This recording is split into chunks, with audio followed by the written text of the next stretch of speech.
She was lost to the stars until a human found her. By the water's edge *, the drifter Captain Nolan Pierce had seen enough storms to recognize when nature was playing by different rules.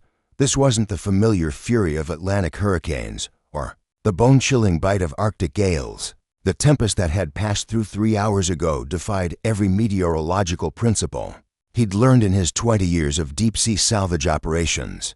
The Meridian's edge cut through waters that sparkled with an otherworldly phosphorescence, leaving trails of blue-green light in its wake. Nolan adjusted his weathered baseball cap and squinted at the horizon, where purple clouds still lingered like cosmic bruises against the dawn sky. His salvage crew was below deck, nursing hangovers and cursing the storm that had blown them 60 nautical miles off course. "Captain," called Briggs from the radio station, his voice crackling with static interference that hadn't cleared since the strange weather passed.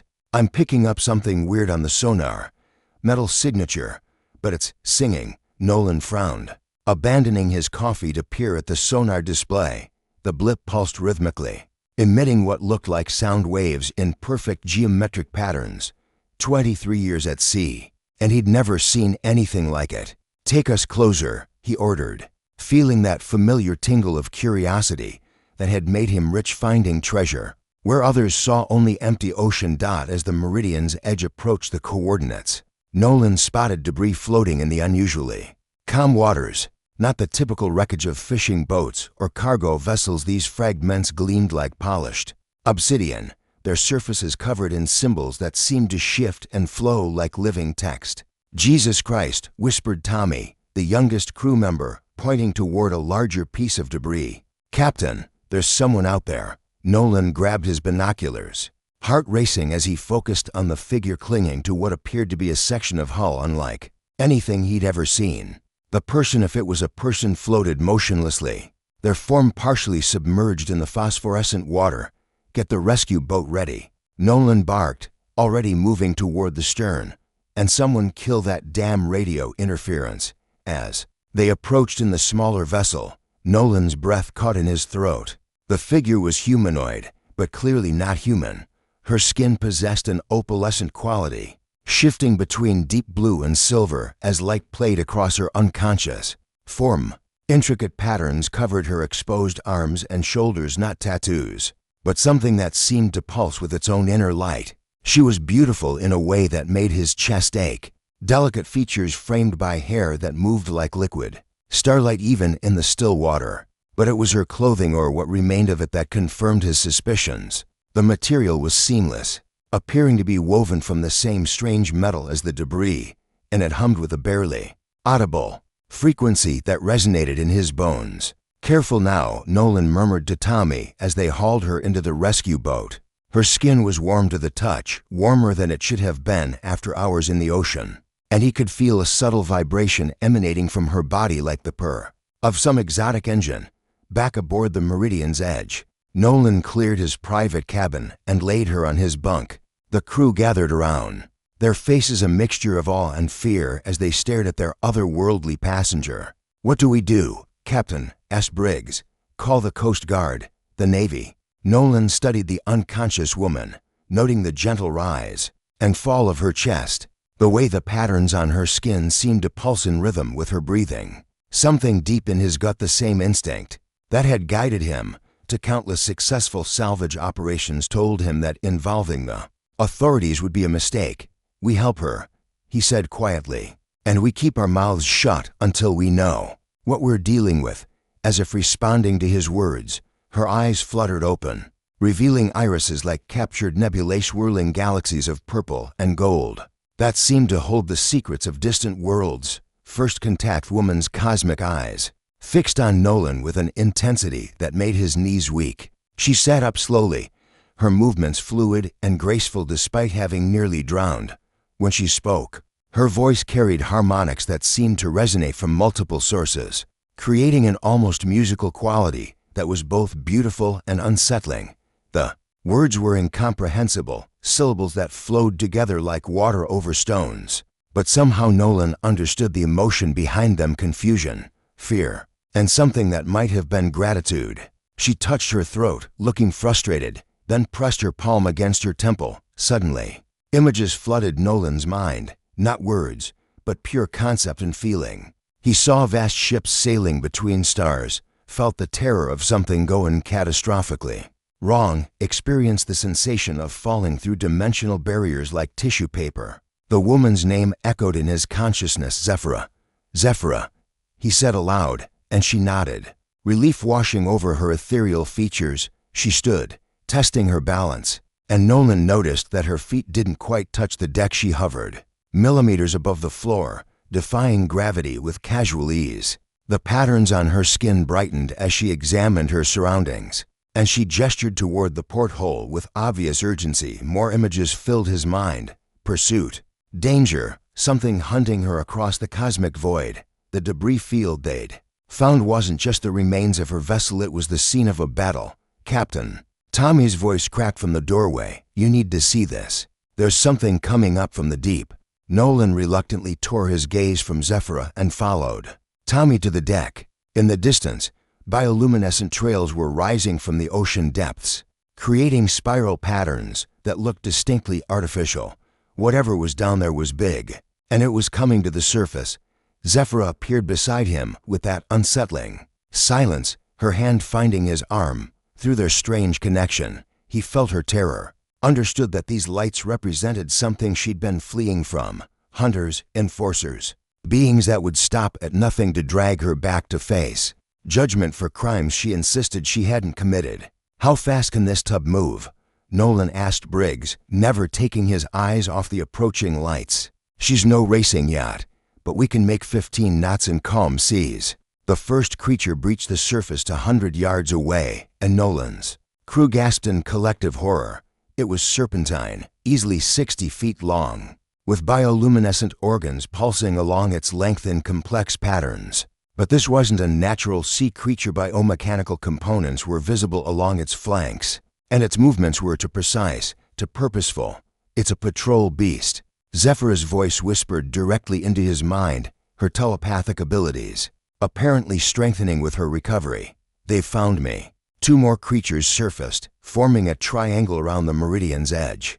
Their lights synchronized, creating a communication pattern that needed no translation. Surrender or be destroyed. Like hell, Nolan muttered, spinning toward the wheelhouse. All hands prepare for emergency maneuvers, but Zephyra caught his arm, her touch sending warmth through his entire body. Through their mental link, she showed him what would happen if they tried to run.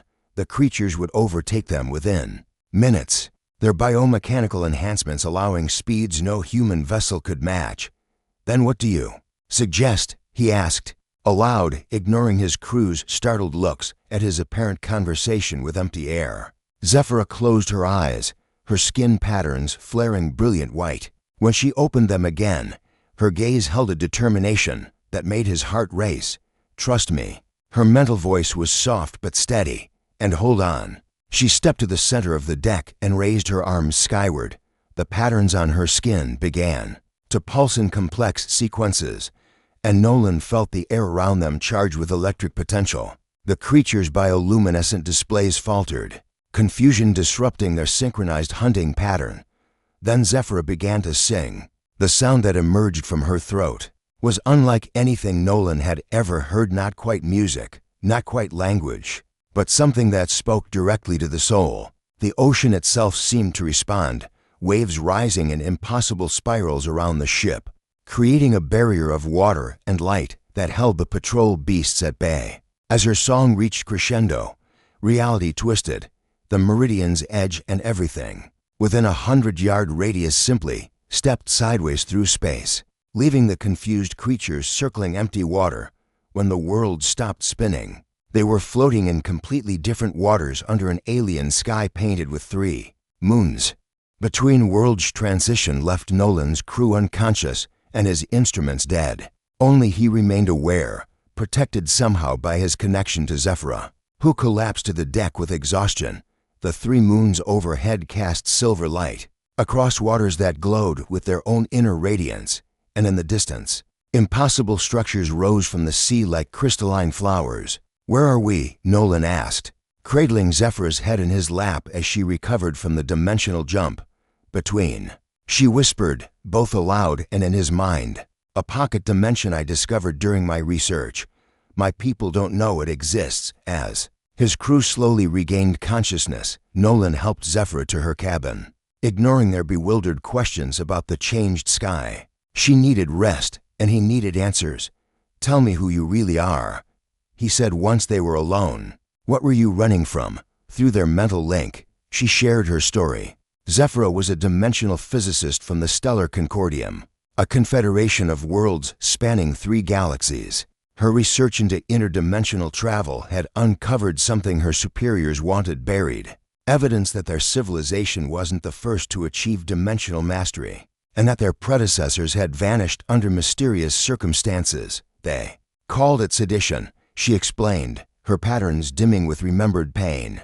"But I found proof that the Council of Spheres has been suppressing archaeological evidence for millennia. There are ruins, Nolan, ancient cities that exist in the spaces between dimensions, built by beings who mastered travel between realities, long before my people even achieved space flight. And they tried to kill you for discovering this. They tried to silence me when I refused to abandon my research. They branded me a traitor and sent the patrol corps after me. I was trying to reach a neutral world when my ship was damaged in the chase. That storm you saw wasn't natural, it was the wake of my dimensional drive failing." Over the following days, as the Meridian's edge drifted through the pocket dimension, Nolan found himself drawn deeper into Zephyra's world. She taught him basic phrases in her musical language, and he showed her the simple pleasures of human food and the warmth of genuine laughter. His crew, initially terrified by their otherworldly passenger, gradually accepted her presence. Tommy, especially, seemed fascinated by her ability to hover and the way her skin patterns responded to her emotions. Even gruff old Briggs admitted that having someone who could repair their radio with a touch was handy, even if she is from outer space. But it was the quiet moments that affected Nolan most deeply. Evenings when Zephyra would sit at the bow, humming melodies that seemed to call to distant stars, and he would find himself beside her, content just to share her presence. The way she laughed at his stories of terrestrial adventures, the wonder in her cosmic eyes when she tasted chocolate for the first time, the unexpected vulnerability when she spoke of her loneliness among the stars. "I've spent centuries studying the connections between dimensions," she told him one night as they watched aurora-like phenomena dance across the alien sky. "But I never understood the connections between hearts until I met you." The admission sent warmth flooding through their mental link, accompanied by emotions too complex for words. Nolan reached for her hand, marveling at how her skin felt like warm silk, how her touch seemed to complete some circuit he hadn't known was broken. "I've been adrift my whole life," he replied, salvaging pieces of other people's stories, never building anything of my own. "But with you, I feel like I'm finally heading somewhere that matters." Their first kiss was electric in ways that had nothing to do with interdimensional physics, though the patterns on her skin blazed brilliant gold in response. For a moment, the barriers between their species, their worlds, their very different natures ceased to matter, but paradise couldn't last forever. On the 7th day, the pocket dimension began to destabilize, reality rippling around them like water disturbed by stones. "They've found the dimensional signature," Zephyra said, her patterns flickering with alarm. "The patrol corps is breaking through." The hunt resumes, dimensional barriers collapsed with the sound of reality tearing. Through the ruptures came vessels that hurt to look at, directly ships that existed in too many dimensions simultaneously, their surfaces crawling with equations that rewrote physics with every movement. Nolan's crew huddled on deck as impossible. Geometries materialized around them, their minds struggling to process what their eyes reported. Only Nolan remained steady, his connection to Zephyra allowing him to perceive the Concordium fleet without losing his sanity. "Zephyra of the 9th Spiral," a voice boomed across space, translated directly into their minds. "You will surrender yourself for judgment. Your human companions will be mind-wiped and return to their dimensional origin. Like hell." Nolan snarled, surprising even himself with the vehemence in his voice. The lead vessel crystalline, Nightmare that folded space around itself responded by projecting a figure onto their deck. The hologram was humanoid but clearly not human. Its form composed of living light that shifted between mathematical formulas and organic curves. "I am Executor Valdris of the Dimensional Enforcement Division," the figure announced. "You are harboring a fugitive from Concordium justice.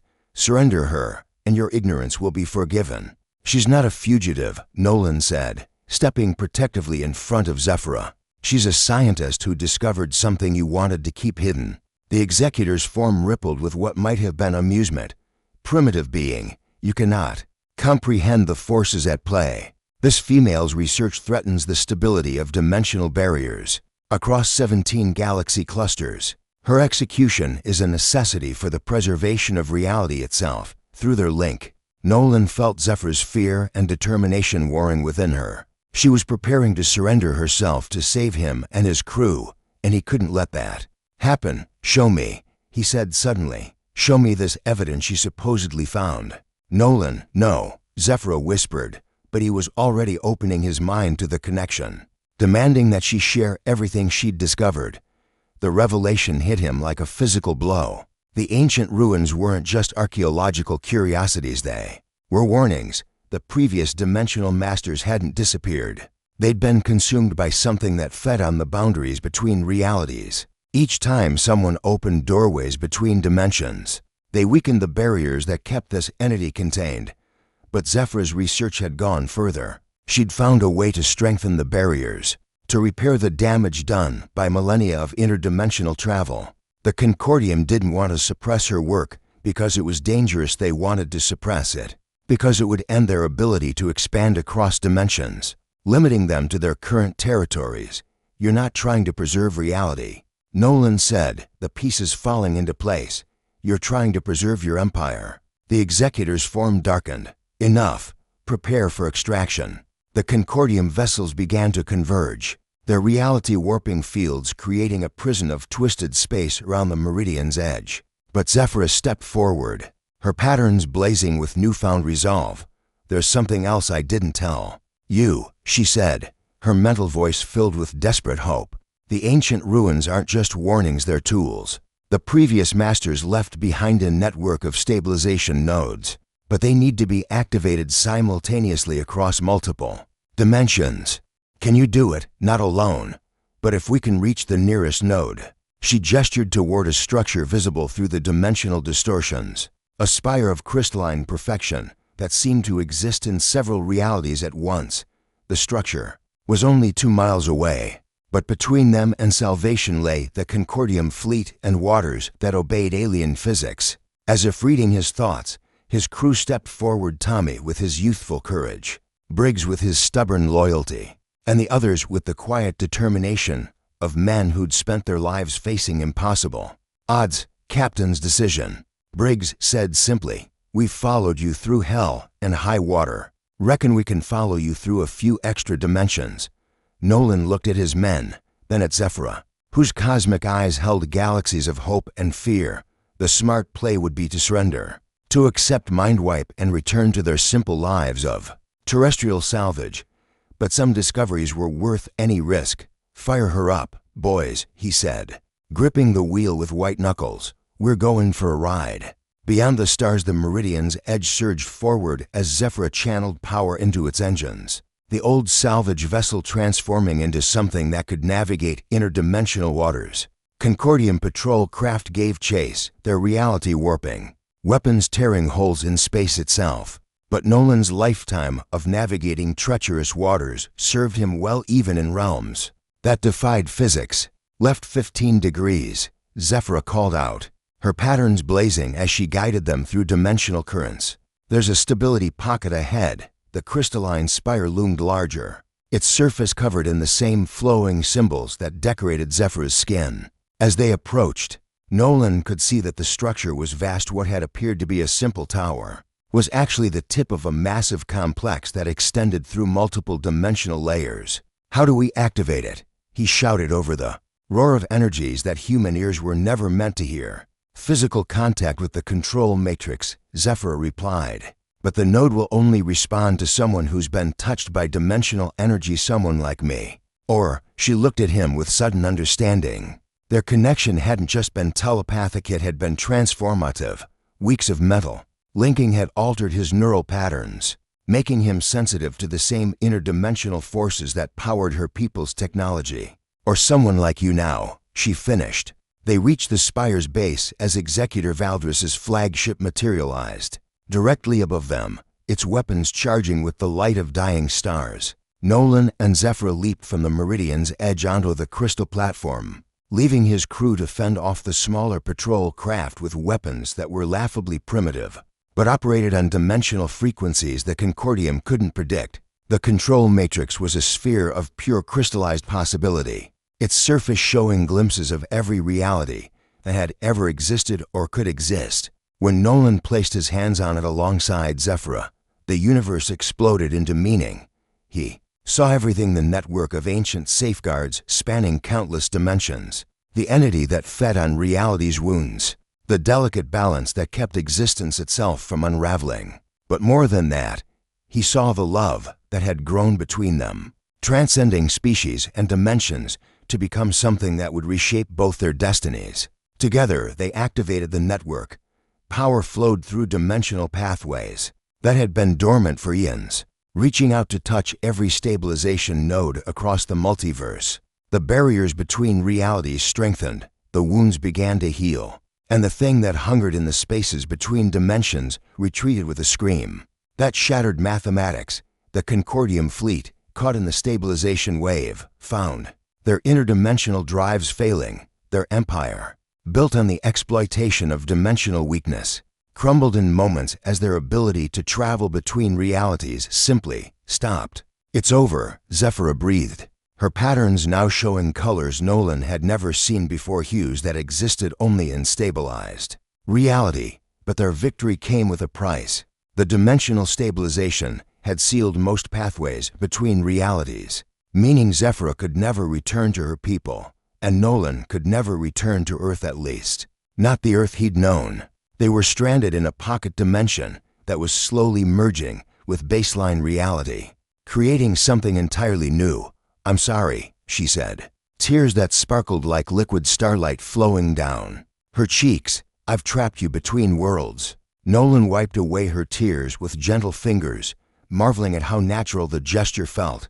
"Zephyr, I spent my whole life salvaging pieces of other people's stories. Now I get to help write a completely new one." In the months that followed, as their pocket dimension stabilized into a unique realm where Earth physics blended with cosmic possibilities, they weren't alone. His crew adapted with typical human resilience, Tommy becoming fascinated with the bioluminescent sea life, Briggs discovering that interdimensional radio frequencies could pick up the music of distant civilizations. Other refugees arrived, to beings from across the dimensional network who had been displaced by the stabilization.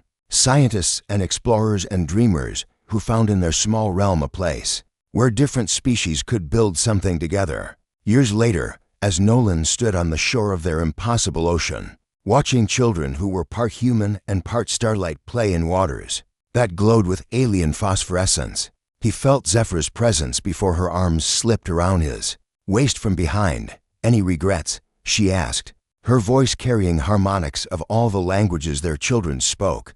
He turned in her embrace, studying the face that had become more familiar to him than his own reflection. Her patterns had evolved over the years, incorporating Earth-like colors that spoke of their shared experiences, their blended destinies. "Just one," he said, leaning down to kiss her. "I wish I'd found you sooner." Above them, 3 moons shared the sky with a sun, and in the distance, ships sailed between stars that were close enough to touch.